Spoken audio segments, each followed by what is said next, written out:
की 2021 साली जे कार्यालय मालकांकडून आम्ही घेतलंय ते प्रशांत जगताप नावाने महाराष्ट्र शासनाच्या दरबारी रजिस्टर्ड आहे. त्याची मुदत अजून प्रलंबित आहे. हे कार्यालय प्रशांत जगतापच्या नावावर आहे, राष्ट्रवादी काँग्रेस पार्टीचे नाही.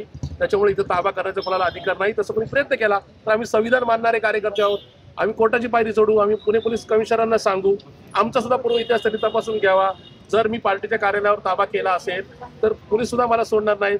पण जे ताबा करणारे असतील त्यांना मात्र पोलिसांनी सोडू नये अशी माझी पोलिसांना नम्रतेची विनंती राहील. ताबा घ्यायचा आमचा प्रश्न येतच नाही. मुख्य आता आम्हाला कार्यालय आहे ना आमचं, आणि ज्या कार्यालयात तो बसतोय अध्यक्ष त्याची मुदत संपलेली त्या ठिकाणी. म्हणजे जो भाडेकरार त्याचा ज्या मालकाबरोबर झालेला होता त्याला म्हणा तुझ्याकडे ओरिजिनल डॉक्युमेंट जे तू डॉक्युमेंट केलेले आहेत करारनाम्याचे ते त्याच्याकडनं मागून घ्या तुम्ही, आणि त्याला विचारा की तुझा करारनामा किती तारखेपर्यंत होता.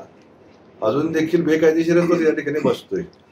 पण उद्या जर आम्हाला त्या मालकाने जर त्या ठिकाणी करारनामा करून दिला तर आम्ही ताबा घेऊ शकतो ना, का नाही घेणार. आणि एखादा भाडेकरू जर निघाला तिकडनं दुसऱ्या भाडेकरूला संधी असती.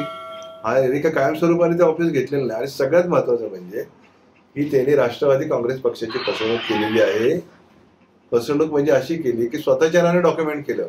जे पक्षाच्या नावाने डॉक्युमेंट व्हायला पाहिजे भाडेकरार तो त्यांनी स्वतःच्या नावाने केलं. हे सगळ्यात मोठी चूक केलेली. म्हणजे अजितदादांची पवार साहेबांची त्यावेळी त्यांनी फसवणूक केली. दुसरं म्हणजे ताबा घे आणि तर काहीतरी अशी बडबड करतोय की काही जणांना घेऊन हा ताबा घेतला जाईल, गुंड प्रवृत्ती वगैरे. हे जे आहे ना, आपण स्वतःच्या खालचा अंधार बघावा पहिल्यांदा.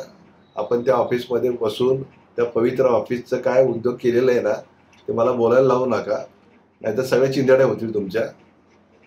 जे पावित्र्य त्या राष्ट्रवादी काँग्रेसच्या ऑफिसचं होतं ना ते तुम्ही घालवलेले, आणि त्याचे सगळे पुरावे माझ्याकडे आहेत. मला ते ओपन करायला लावू नका, नाहीतर त्याच्यातून तुमची आहे नाही ती पण जाईल. मला ते करायचं नाहीये, कुणाच्या वैयक्तिक ह्याच्यावरती मला जायचं नाहीये. परंतु आपण जे बोलता की ते ताबे घेण्यामध्ये कुठला ताबा मी घेतला मला दाखवा. एक ताबा त्याने दाखवायचा की दीपक मानकरनी बळजबरीने कुठल्या जागेचा ताबा घेतला हे जर दाखवलं तर म्हणाल ते मी हारायला तयार आहे. वाटेल ते बोलायचं, काही बोलायचं आणि लोक घेऊन फिरा. लोक तुमच्याकडे आहेत कुठं? आमच्याकडे नुसतं उभं राहिलं तर रस्त्यावरती 100 माणसं जवळ येतात. तुमच्याकडे माणसंच राहिलं नाही. आणि इतकं आता डिस्टर्ब झालेलं आहे. आता चिन्ह गेल्यामुळे आता स्वतःची लायकी त्यांना कळलेली आहे. पक्षाची भूमिका आता काय त्यांची कुठलं काय चिन्ह असणार आहे ते त्यांना पटवायला 10 वर्ष जातील.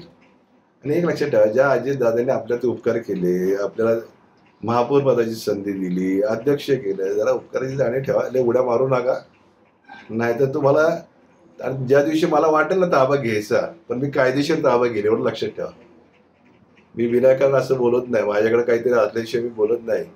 परंतु तुम्ही चॅलेंज देऊ नका आम्हाला, नाहीतर आहे नाही ती इज्जत जाईल. उद्या जर आम्ही ताब्यात घेतलं ते तर आहे नाही ती इज्जत जाईल. त्यामुळे आपली इज्जत राखून ठेवा. तुमच्या